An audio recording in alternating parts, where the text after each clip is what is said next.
Once there were four wise men who were considered to be the most clever and knowledgeable in all China. They learned everything they needed to know about almost anything and were often sought out for advice and to find solutions for the most complex of problems. One day there became a question of which of these men was the most clever of them all. This caused a great ruckus as each had his own explanation of why he should be considered the wisest of the wise. Their disputing caused so much confusion that one of the elders was called upon to find a test to settle this matter. For weeks and weeks the wise men waited to test that would prove the matter to all in the land. In the meantime they continued to study. Three of those men buried themselves in their books of philosophy and mathematics, and such thinking the villagers too common to be associated with. The fourth man, however, not only engaged himself in an array of books, but he walked among the villagers and sat with the elders for hours at a time. He learned much from the wisdom they had gained from life itself. Nearly 6 months had passed, and finally the perfect test was put before them. The four men were instructed to walk into the woods. The test would be found at the base of a single tree in a clearing.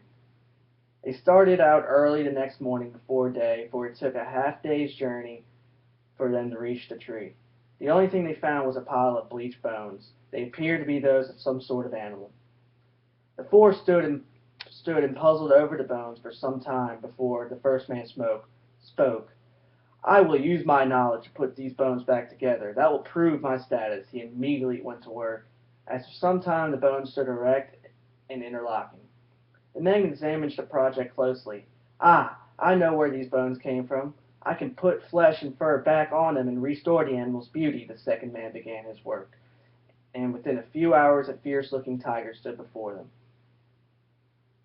The four men marveled at the animal's beauty, but the two began to bicker about which one's work was best. Just then the third man spoke up. "I think I can take this project to the next level. I can bring the animals back to life. Then I would be the greatest of all." The fourth man was quiet up to this point. He had watched the other men argue and boast all this time. "Wait, I don't think our test was to see if we could bring the animal back to life," he pleaded, but the others would not listen. They thought he only wanted to trick them.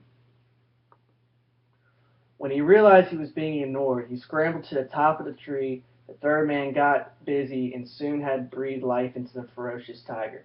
The tiger stretched and yawned. Then he began to chase the men, growling and thrashing at them. He chased them all the way back to the village, where they were finally rescued by one of the village's mighty hunters. They felt foolish for having brought the animal back to life. Later, the fourth wise man walked back to the village. Everyone had taken him for dead. The others were so busy fighting they did not see him climb the tree. It was then that everyone realized that he was indeed the wisest of all.